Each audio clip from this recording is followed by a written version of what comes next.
कैला की बात पर बात ना कहला पर बात रोवेला। आ दिन में कीच काच होला त रात रोवेला। बात पर बात ना कहला पर बात रोवेला।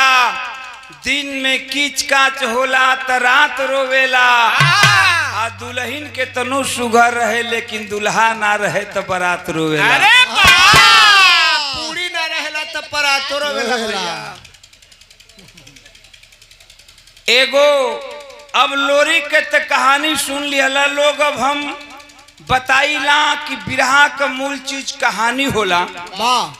कहानी दिमाग से हट जाई। ओम प्रकाश यादव का बिरहा सुनल व्यर्थ हो। अब हम लोरी का बेटा का एगो कहानी सुना दी। ठीक हो ना? विचार हो ना? लोरी के सुनला लोगन। अब हम लोरी के बेटा या भोरी के बात बतावत हैं। बतौली कि हमार बिरदरिये तनी खर को चाह जाते हैं। तो सुना लोरी के बेटा का बात हम बतावे जा रहल बनी का।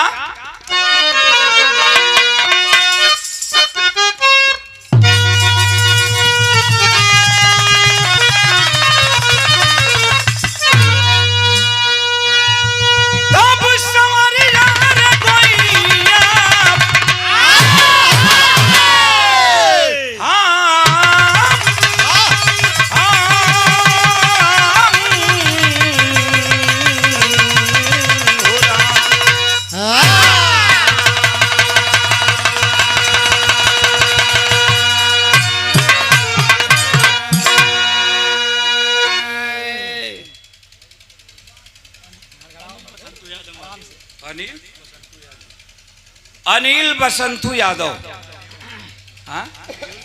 महादेवल के धरती से भाई के धन्यवाद बा। बतावत हैं बात कहां से शुरुआत हो। ध्यान दी कि स्वर्ग से लौटिया भोरी किया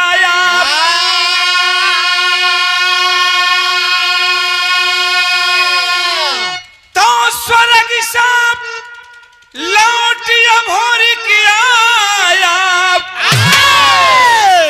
ए भैया मजरी माता से फरमाया पितरन के पिंडदान देवे हम काशी के दरमियान।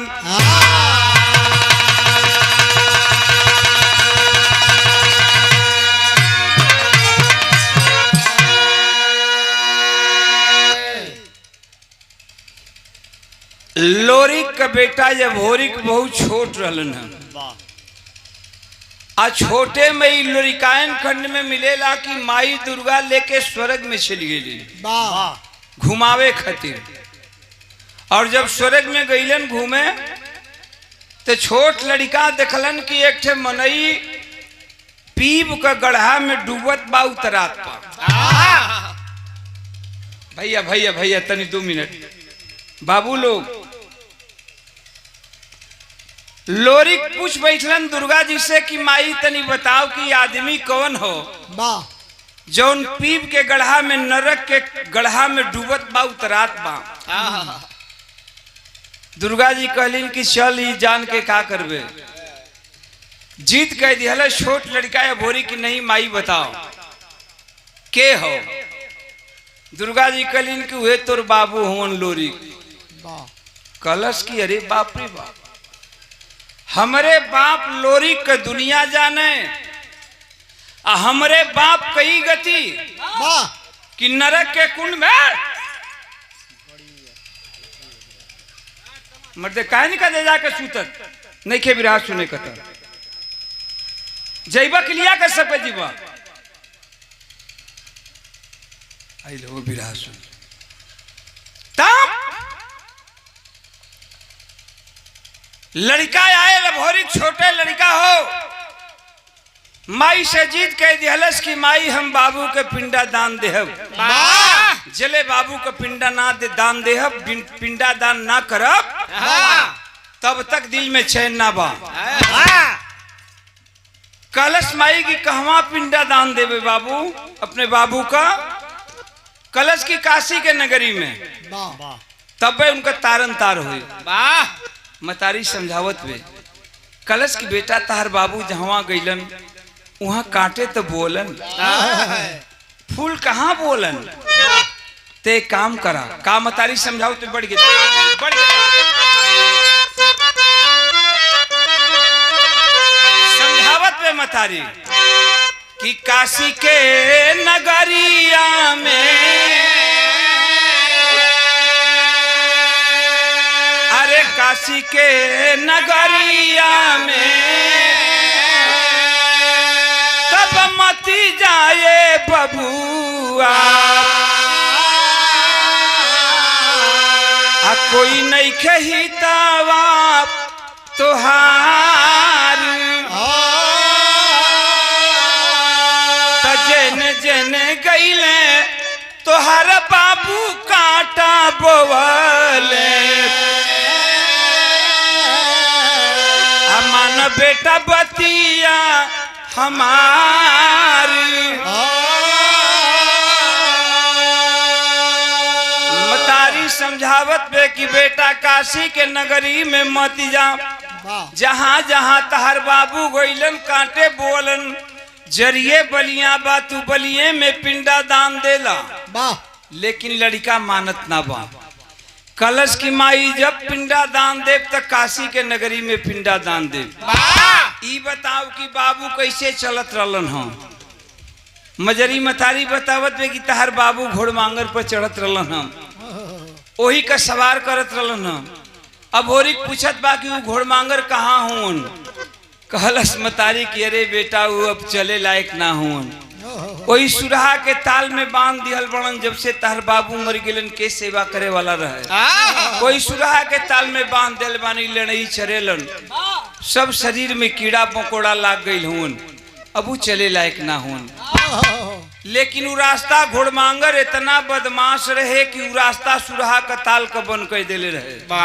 कि वो रास्ता से जाए ना डर के मारे अपन छोट लड़का माई के अंगुरी पकड़ ले बा जीत कैले बा कि नहीं चल घोड़मांगर तर ले चल है छोट लड़का का मतारी मजरी अब होरी के अंगुरी पकड़ के आ लेके जात वो सुरहा का ताल में सुरहा का ताल में जब चलल बे घोड़मांगर देखले बा दूरे से रोवे लगल हर हर हर आंख से आंसू चले लगल कलश की ओहो जनात बा कि हमरे गोसया का गोसया आ गई रोवत बा घोड़मांगर गईल बा छोट भोरी जाय के घोड़मांगर के प्रणाम कैले बा कलश की चाचा चला तनी हम बाबू के पिंडा दान देव हमार सहयोग करा घोड़मांगर रोत बा कलश की बेटा अब हम चले लायक ना है जब से तहार बाबू गईलन काशी करवट लिहलन तब से तोहार माई ले आके ही सुरहा के ताल में बांध दिली शरीर में पूरा कीड़ा मकोड़ा लाग गई हूँ कलश की चला हम ठीक करब तो के घी खिचड़ खियाई खोलले बा छोट लड़का ये भूरिका ले जाके गंगा के नदी में जब धोवे लगल तो घोड़मांगर कहलस कि बेटा ये तेरे कीड़ा मकोड़ाई न छुटियन छोड़ दे तनी हमरा के तू अरार पर बैठ जो हम अपने से तनी नहा ली धो ली ए भैया छोट लड़का आके अरार पर बैठल बा घोड़मांगर डुबकी लगवलस अब पताल लोक में छिल गए पताल लोक में जाके शरीर सुवरन कई के आवत बा हर अभोरिका अरारे पर गंगा मैया के बैठ के रोवत पा कि अब जनाता घोड़मांगर हमार डूब गईलन गंगा में तब तक घोड़मांगर ऊपर भइलन है खैर कैसो कैसो तैयार भइलन जब अच्छा भइलन पूरी साज समाज ले के छोट लइका भोरी काशी के नगरी में आइल बा जब काशी के नगरी में आइल बा तब कैले का बा पहले बाबू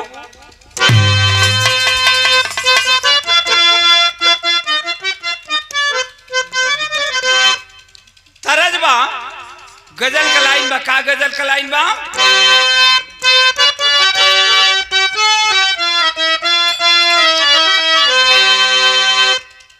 कि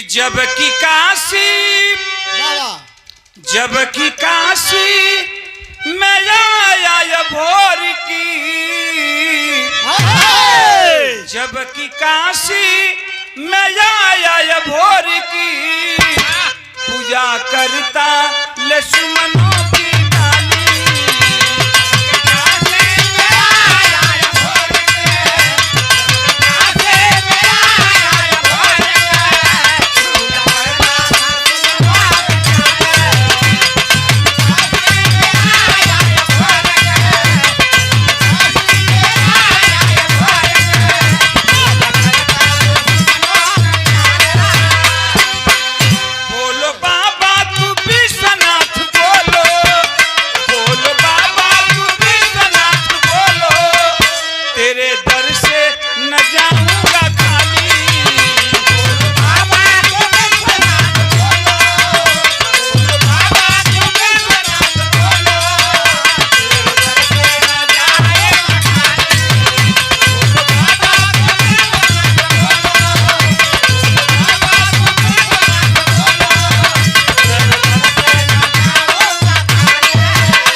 सबसे पहले जाके भोरिक बाबा विश्वनाथ के मंदिर में गंगा में नहा के सवेरे में पूजा करे बैठ जाए।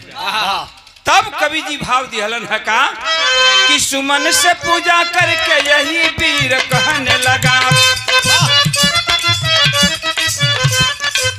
सुमन से पूजा करके यही वीर कहने लगा, खुशी चहुओर से हंसी समीर बहने लगा, छठा काशी का देख यह भोरी खरसाई हो, सुजनागढ़ की सुगनी मंदिर में आई हो, कहीं कर जोर बाबा कैसा कर राग मिली, कहीं कर जोर बाबा कैसा कर राग मिली, आज बताना होगा कब मेरा सुहाग।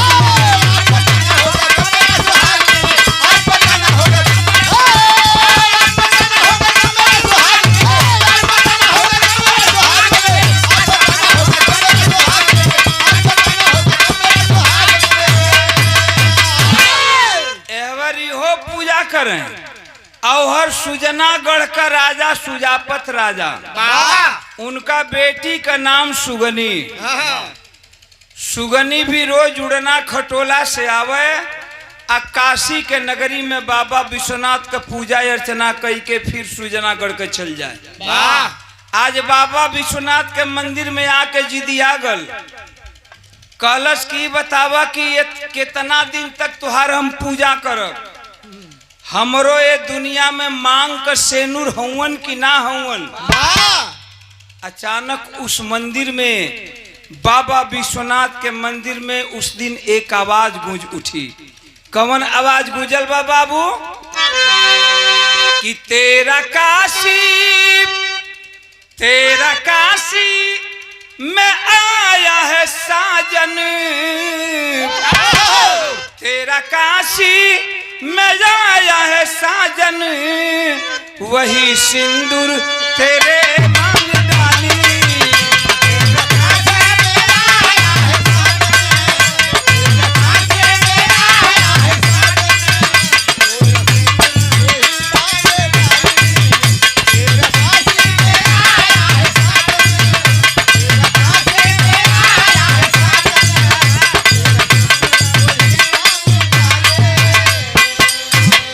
अचानक आवाज गुजल बा कि सुगनी घबरो मत, तेरा मांग का सिंदूर तेरा सुहाग इसी काशी के नगरी में आया है, बहुत जल्द तेरे मांगों में सिंदूर भरेगा। इतना सुगनी खुश भइल, इतना सुगनी खुश भइल, चल गई सुजनागढ़ के। लेकिन सुजनागढ़ के जब गईल वे तो जाके सोचे लगल कि हमार दुल्हा यही काशी के नगरी में आयल हुन। अच्छा तनी एहर का बात एहर छोड़ दा, एहर अभोरिक जवन बाप वही गंगा के तट पर आज स्नान कई के बाबा विश्वनाथ के मंदिर में पूजा कई के अब बैठ गई पिंडा दान देवे। पंडित जी के बोलौलस, कहलस कि पंडित जी पिंडा दान करावा। कहलन पंडित जी की देखा बेटा ये हमारा का नियम बा कि काशी का राजा काशीमल पहले रोज है पिंडा दान देलन, तब दूसर केहू पिंडा दान देला। कहलस कि हम काशीमल फासिमल राजा के नहीं जानत के कासिमल राजा है आज पहले पिंडादान हम दे तबे केहू दी जीत कह दिहलस। आज जब जीत कह दिहलस तो पंडित जी कहलन कि चला हम पिंडादान करावत हैं। अरे मूड़ी कटी तोहार पिंडादान दे बा तू एकरा में हमार का जाई। कासिमल राजा के खबर गईल कि एक ठे बलिया जिला का लड़का आइल बा जीत कह के पिंडादान पर बैठ गई बा। कहत हो कि पहले हम पिंडादान दे। कासिमल राजा पूरी फौज के साथ अइलन है लड़का से। अब भोरिक से कि कौन लड़का आगल बलिया जिला का जौन पिंडादान करावे लगल। यह पिंडादान पर बैठल बा लड़का आ ओहर पंडित जी बैठल हुन बगल में घोड़मांगर बा। जब घोड़मांगर देखलस कासिमल राजा के फौज के आ कासिमल राजा के तब घोड़मांगर हनन आइल बा और एक बात कहले बा भोरिक से का कहलस।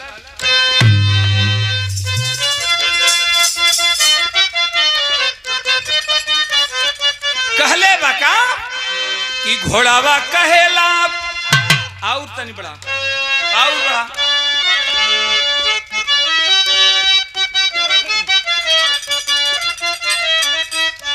कि घोड़ावा कहेला छोड़ा पिंडावा पारावल। घोड़ावा कहेला छोड़ा पिंडावा पारावल।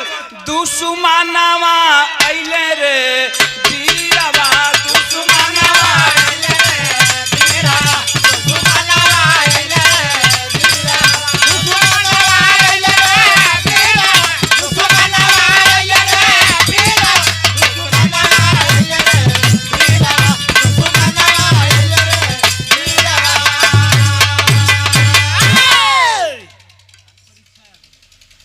100 रुपया का पुरस्कार परीक्षा यादव भैया के बहुत बहुत प्रणाम बा। मालिक सुखी रखे। कलश की बेटा पिंडा परावल छोड़ दे दुश्मन आके ललकारत बा अब लड़ाई कर। तब कहले बा भोरी का कहेला या भोरी की कहेला या भोरी का अरे बाबा पिंडावा संभाल हम तूफानावा मचैबे जई तीरावा तूफानावा मचैबे हे तेरा तूफानावा मचैबे हे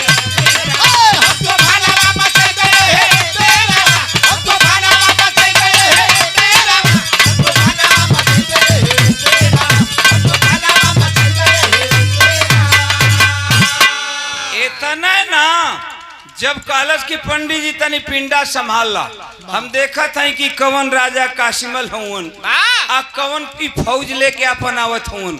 लड़का घोड़मांगर पर सवार भइल चलल बा आ लड़ाई के मैदान में जब चलल बा वो समय के बात मिलल का बढ़ के दा तरज बाप ये तरज बाकी फुहर के ई तोहा के हो फुहर के ई तोहा के दिहल ऐसन गुनावाना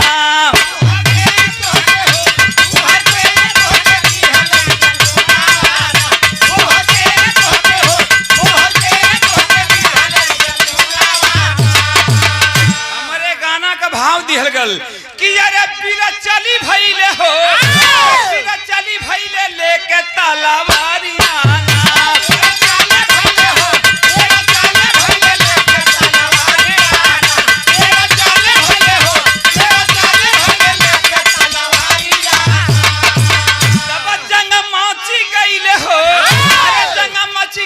गंगा के कछारिया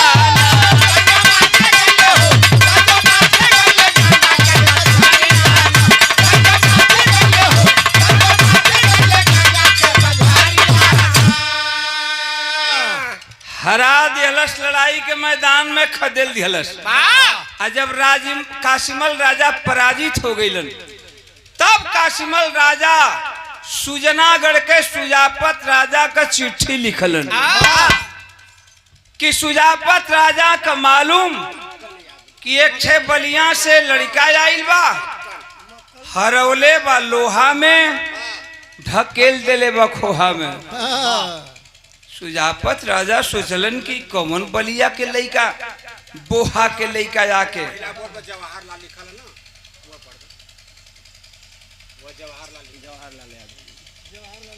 100 रुपया का पुरस्कार जवाहरलाल यादव जी आप बाबूजी के तरफ से बहुत बहुत प्रणाम बा, मालिक सुखी रखें।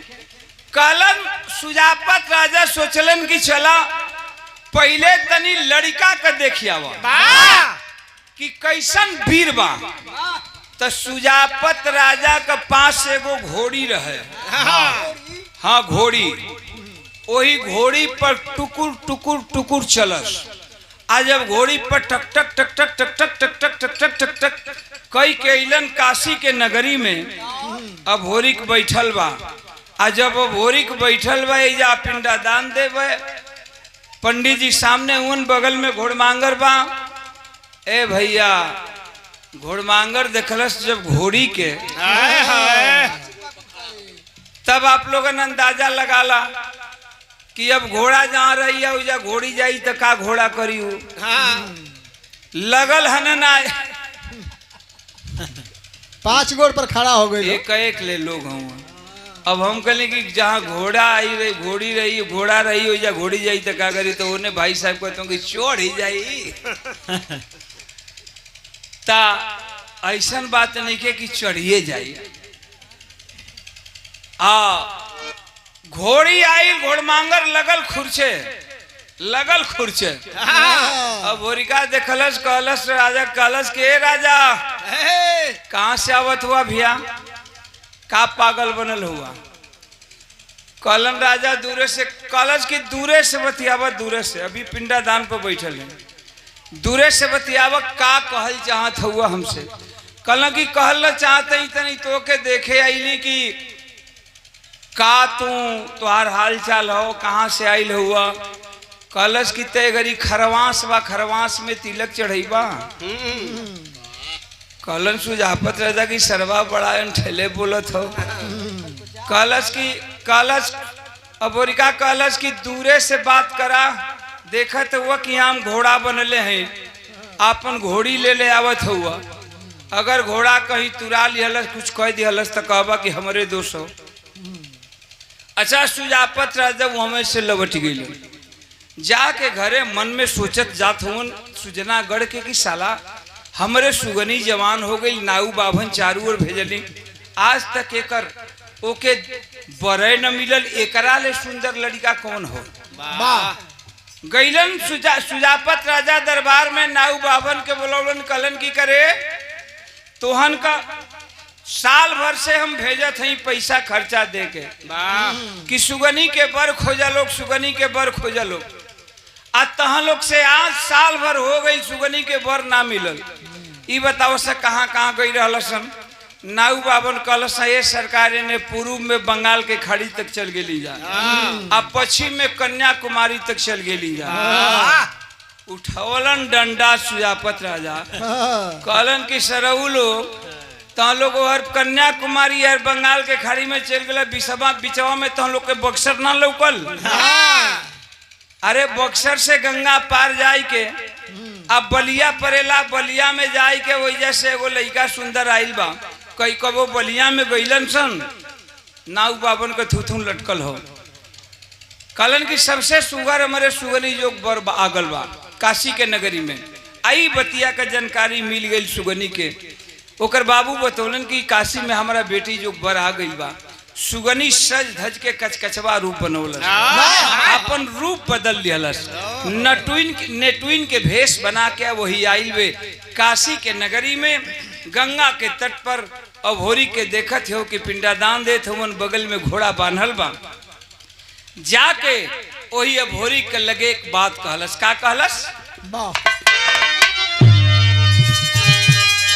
कि जब की सरबती नजरिया, अरे जब की सरबती नजरिया हैया भोरी का पर पड़ी, तुरते नटीनिया के भेष धरी।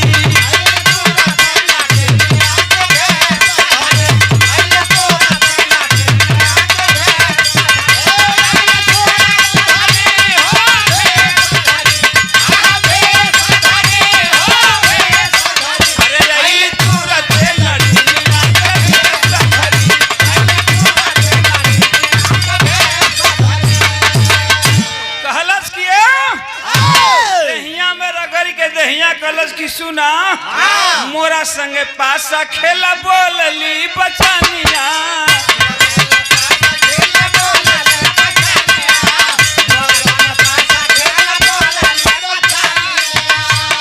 अरे सीतया विजय हता बनैहा दुलहिनिया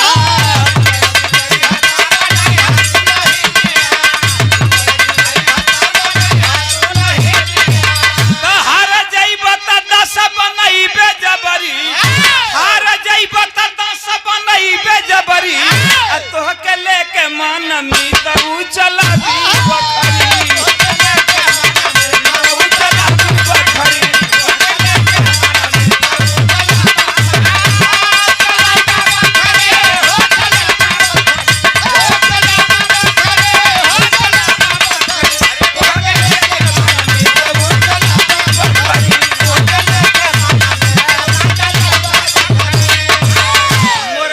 पासा खेला बोलली बचनिया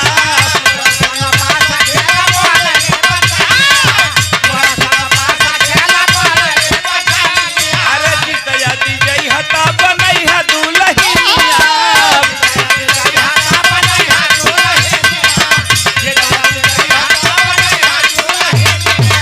तब हर जइबा त दासा बनैबे जबरी तोहके लेके मन मीत चला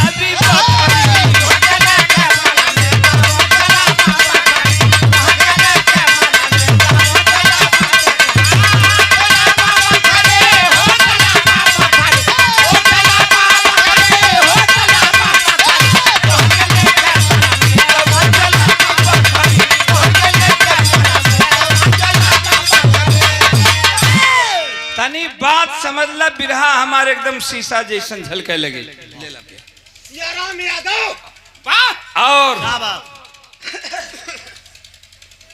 100 रुपया का पुरस्कार सियाराम यादव भैया और 200 रुपया का पुरस्कार राम विलास यादव जी पिसौरी से भाई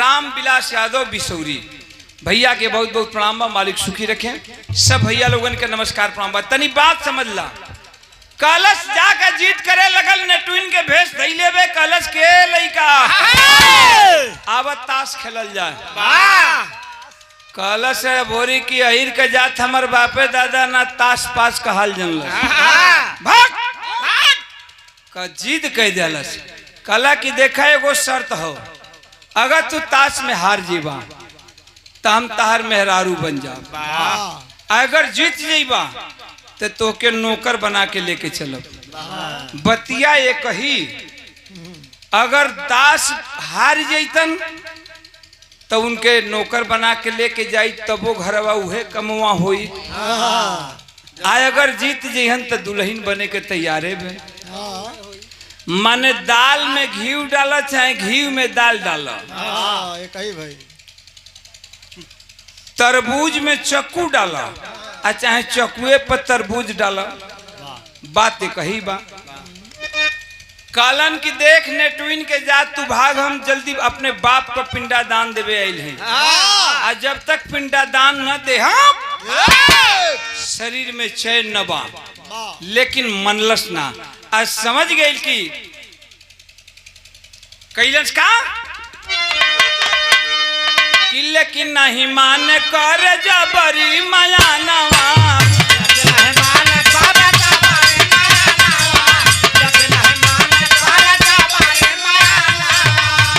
कहलन कि हम ताश पास का हाल नहीं जानत हम बाप का पिंडा दान दही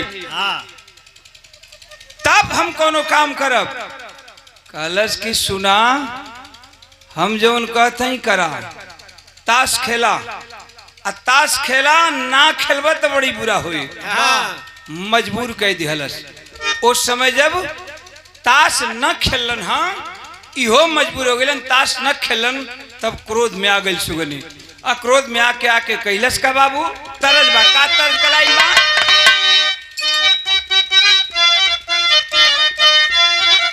अपने जमाना का हिट गीत हो उस समय गाई जा कि अरे बलमा मिलल सूतवैया मुका करूं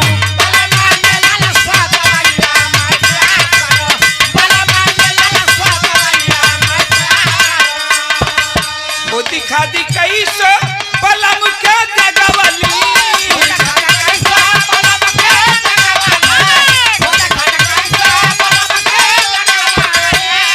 कबल जागी गईली मैया मुकुकरू वह भी बकिए हो कहाँ तब दूसर कौनो एगो मेहरारू रहे ओकर मरद रतिया के सुतले सुतल बिछौना बिगाड़ दे तब उ मेहरुआ कहत बे का कहलस कि बलमा मिलल मुंह तवैया मुका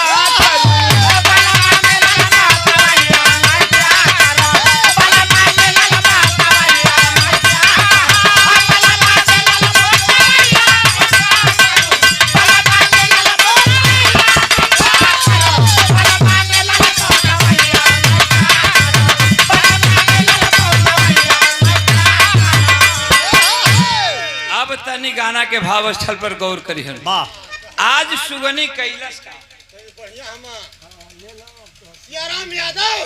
सियाराम यादव पुनः 100 रुपया का पुरस्कार देके भैया स्वागत कैलन हम आज सुगनी कैलाश का तनी हमार देखा बिरहा एकदम शीशा नियन झलके लगे जैसे शीशा में सूरत लुकेला नाई मल्लन हभोरी ताश ना खेलन तब सुगनी का कैले बे कि क्रोध में सुगनी सुगा बनाए लियो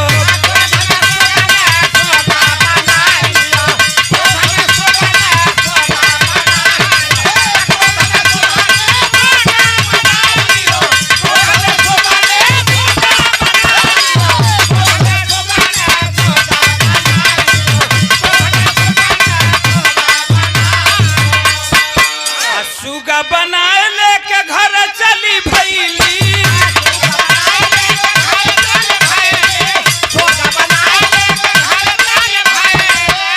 तदीनमा सुगा रात मर्द बनाए लियो बात समझ ला सुगा मरलस मंत्र सुगनी जादूगिरीन रहे जादू मरलस की चट दे सुगा हो गई अब बस होनी सुगा का भोरी सुगा का वही पिंजड़ा में बंद कैलस लेके सुजनागढ़ के पहुंच गई दिन भर सुगा के भेष में रखे डाल दे वही पिंजड़ा में चन्ना और मरिचा वही में कूचा आ जेओ रतिया होखे रात खान वही सुगा से मर्द बना के पिजड़ा से सुगा निकाले मर्द बनावे अब वही गोड़ पर गोड़ अरे अर्जुन राम हम गोड़ पर गोड़ धाई के चढ़ा के आया कवारी में ले के सूते कतनो ए हर हर भोरी करस लेकिन सुगनियों तो सुगनी अब ए हर देखा ए हर मजरी के 1 महीना 2 महीना 3 महीना 4 महीना 5 महीना 6 महीना जब 6 महीना बीत गई बाबू तो आखिर मतारी रहे मजरी सोचे लगल कि हम मना करत रही लेकिन हमार गोदी का लाल कहाँ चल गई गोदी का लड़का कहाँ चल गई नतीजा निकलल का बाबू कि अरे मजरी गौरा में करेली रुदाना होला हमरे कहाँ गईले गोदी के सुगाना होला देवाजित चनराजित पहुँचे काशी के नगरिया हो रोवती रोवत पहुँचे दुर्बा साकगरिया हो देवाजित चंद्राजित माई का रोल बर्दाश्त नहीं कैलन अब पहुंच गेलन काशी के नगरी में आज जब काशी के नगरी में गईलन चारों तरफ खोजत हुवन खोजत खोजत भाई के वही पहुंच गईलन दुर्वासा ऋषि के आश्रम पर दुर्वासा ऋषि आ तपस्या में लीन हुन शरीर पर घास फूस जाम गई हो भैया भैया शरीर पर घास फूस जाम गई हो जाके दोनों भाइयों दुर्वासा ऋषि का सेवा करे लगलन आश्रम का साफ कैलन हो शरीर के साफ कैलन जब दुर्वासा ऋषि का ध्यान टूटल हो। दुर्वासा ऋषि का ध्यान टूटल हो, देखलन दूठे मासूम लड़कन का रोवत। कलन की बेटा तो हमको परिचय का हो, कैसे अलन सन? हाथ जोड़ के रोवे लगल सन कि एक छोट भाई रहल, आइल बाबू का पिंडादान देवे काशी के नगरी में, मतारी रोवत रोवत मर जाई। 6 महीना का दिन गुजर गई, हमन का भाई नहीं पहुंचल। दुर्वासा ऋषि फिर जोगासन पर बैठलन और जब जोग मुद्रा में भैलन तो देखलन। कलन आंख खोल के कि अरे बेटा, तो उनका भाई के तो सुजनागढ़ का राजा सुजापत के बिटिया सुगनी ओके सुगा बना के पिंजरा में बंद कैले। हाथ जोड़ के दोनों भाई रोवत होन देवाजी चंद्राजित। कलन की बाबा कैसे हमन का भाई मिल जात देवाजी। तब वही दुर्वासा ऋषि बतावत होन, यहाँ हमन का बाप दादा को ओरिजिनलिटी दिहल बा। अरे बिरादरी को ओरिजिनलिटी जवन की बाप दादा याजो काने में अंगुरी लगा के लोग लोरकी गावेलन, उहे दू लाइन लोरिकायन में लोरकी का भाव दिहल गेल का।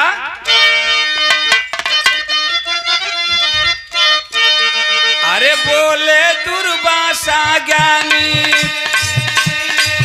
भेद लोग बचवा बताए, सुजनागढ़ के हा सुगनी इनके ले बेसुगा बना, इनके ले बेसुगा बना, दिनवा के सुगा बना, रतिया के मर्द बना, सुते गरवा से गरवा। कलन की बेटा सुजनागढ़ का ओ सुगनी तो उनका भाई का सुगा बना के रख ले। कलन सन की बाबा कौन उपाय हो? ई रुपया का पुरस्कार हमरे सियाराम यादव भैया के बहुत बहुत प्रणाम बा। कलन एक बात बतौलन दुर्वासा ऋषि का। कलन है और बढ़ गया और बड़ा कलन किया बेटा यदि सुजनागढ़ सा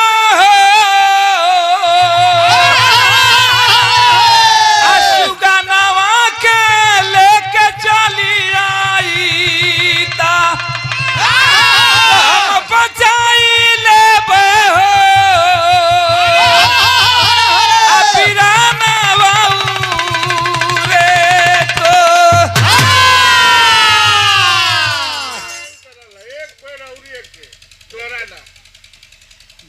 ₹100 का पुरस्कार हमरे जेपी भाई कलन के एक बेरे के उरी दोहरा दा। है दुर्वासा ऋषि कलन की बेटा एक उपाय हो तो उनका भाई मिल जाए। का कलन है? कलन किया बेटा यदि सुजनागढ़ से रे सुगवा के लेके चली आई हम बचाया ले बेरे बिराना रे तो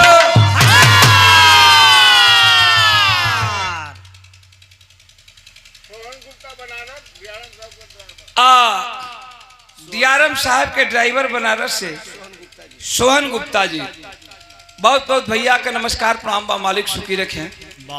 दोनों भाई चल दिहलन जोगी का भेष बना के। दुर्वासा ऋषि एगो बसुरी दे दिहलन। कलन की बसुरी ला लोग जब तक बजेबा लोग ओकर जादू कोनो काम न करे। ए भैया वही बंगला में सुगना नीचे टांगल हो पिजड़ा में जाके अलग दोनों जोगी जगौलन है। लौड़ी आइल बे दासी आइल बे रानी सुगनी का पुछलस की बाबा का चाहे।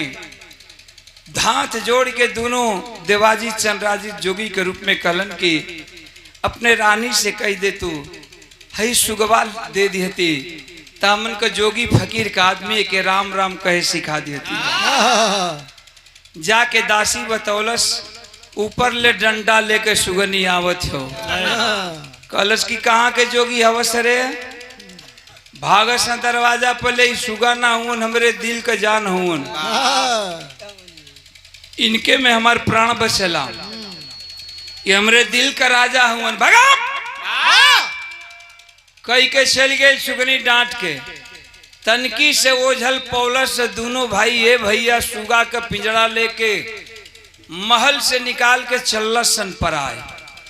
भागे लगलन दोनों भाई, लेकिन एक गलती कैलन। दोनों भाई भागे में वो जो दुर्वासा ऋषि बसुरिया देले रहलन बजावल भुला गईलन। आ सुगनी का ध्यान आई, सुगा के देखलस कि महल में सुगा नहीं हो। एक बेर जादू मरलस, पिंजरा सही सुगा महल में हाजिर।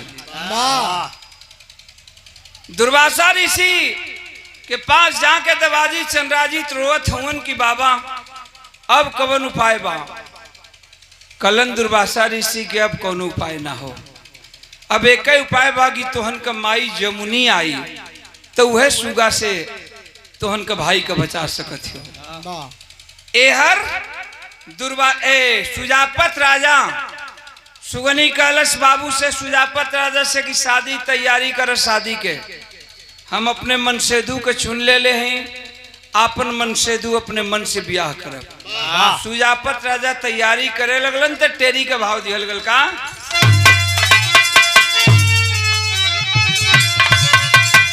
कि अरे रंगा मरा बसंती चुनरी कली कचनार चमन में सुंदर सुमन की लादा।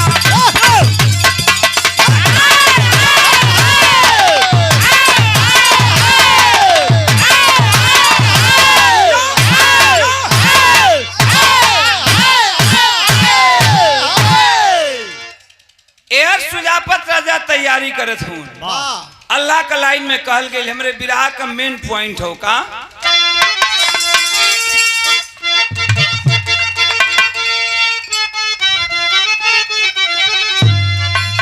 तब सुजनगढ़ नगरिया का राजा साजवावे बाबू।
वही राजा सुजापत राजा का महल में बूढ़ का भेष बना के बैठल बे। बूढ़ का भेष बना के जमुनी बैठल बे, वहर मड़वा में पिंजड़ा लेके आइल बे, सुगा का पिंजड़ा में बंद कई के। पंडित जी से कहलस की शादी का मंत्र पढ़ा तनी हमार मन से दू बड़ा बदमाश टाइप के हूँ। कहलन पंडित जी की सिंदूरदान होके पर अपने मन से दू का बुलावा। पिंजड़ा से सुगा निकलस, मंत्र मरलस, फिर आदमी हो गल। अब तो जवानी के दहलीज पर बाय भोरी एक लात मरलस, हुई कलसा फलसा डगराए लगल मड़वा में। और जब कलसा फलसा डगराए लगल तब उस सुगनी कैलस का कि सुगा बनाया बोली पंडित जी से बतिया बाबू।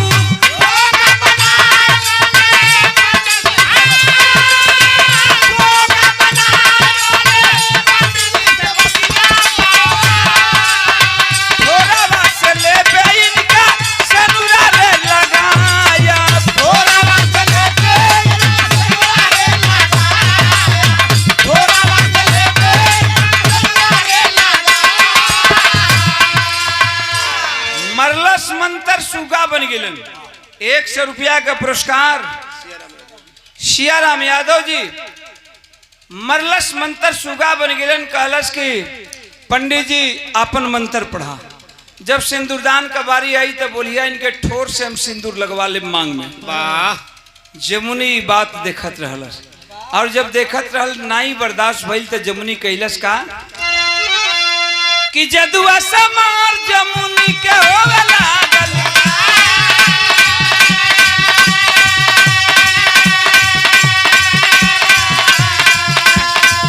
अरे राम कमा सुगनी गई जमुनी से हार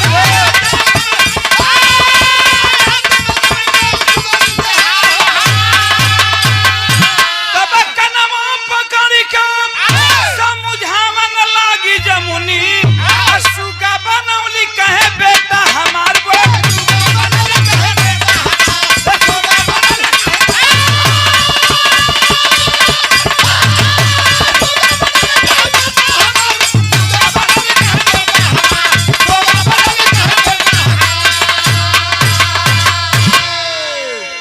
हार गई जमुनी। जादू कमार होखे लगल।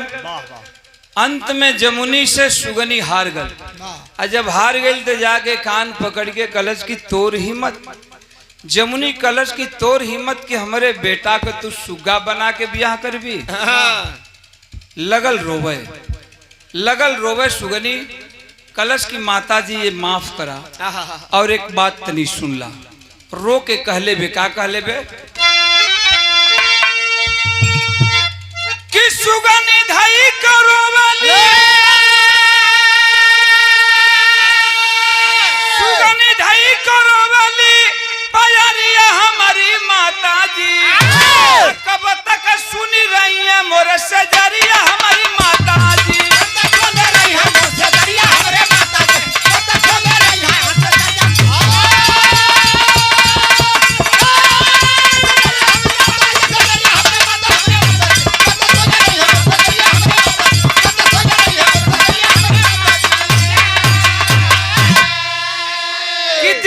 बिछवली इनके मान के सजनवा कब तक पूरा होई मोरा दिल के रमनवा। कब तक जो ही चंदा के चकोरिया हमारी माता जी कब तक सुनी रही है मोर से जरिया हमारी माता जी।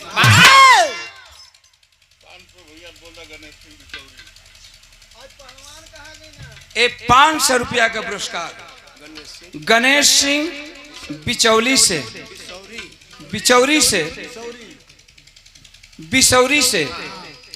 गणेश सिंह बिसौरी भैया के बहुत बहुत प्रणाम बा। मालिक सुखी रखे कमाई में बरकत हो हमारी पूरी शुभकामना है। सब भैया लोगन के नमस्कार प्रणाम बा। हमरे बिरहा का अंतिम लाइन बा जब रोवे लगल सुगनी कि इनके दिल में पति का स्थान देले हैं और कहीं नदी तालाब कुआं में जाके जान दे दे लेकिन दूसरे से ब्याह न करब। जमुनी के दया आ गई। आज जब जमुनी के दया आ गई तो एक बात कहलस जमुनी से।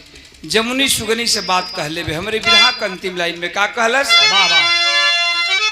कि जमुनी कहे कि हम पतोहिया बनैबे अब पिंडा दान दे के यही है शादी रचबैबे। कहलस कि जब तू दिल में पति का स्थान दे चुकल बड़ी तो हमार बेटा पिंडा दान करे निकलल बा घर से पिंडा दान दे ले दे काशी के नगरी में पिंडा दान दे के यहाँ लौटिहन तो हम तो के वचन देता नहीं कि हमरे बेटा का तू दुल्हन बनिए हमार पतो ही बन। अरे वाह का कहले बे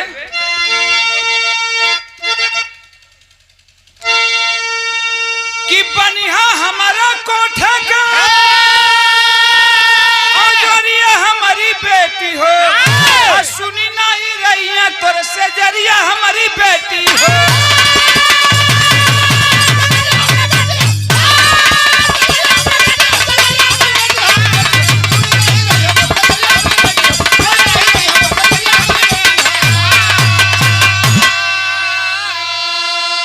वही अभोरिक जाकर काशी के नगरी में बाप लोरी का पिंडादान दिया और जब पिंडादान दे के लौटे लगलन थे जमुनी कहलस की बेटा हम सुगनी के वचन दिले हैं और वादा कैले हैं कि लवट के तू पिंडादान दे के इबे तो हम शादी कराई।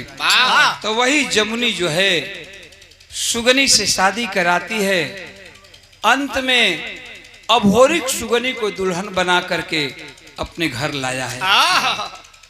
तई कहानी रहल लोरिक का बेटा अभोरी का।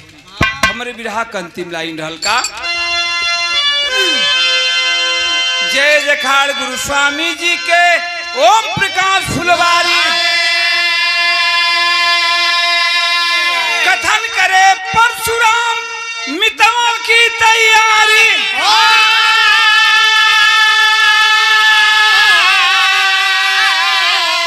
अब रंगा और बसंती चुनरी अंडा श्री नारायण ओम प्रकाश लहरादा रंगा और बसंती चुनरी।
Hello hello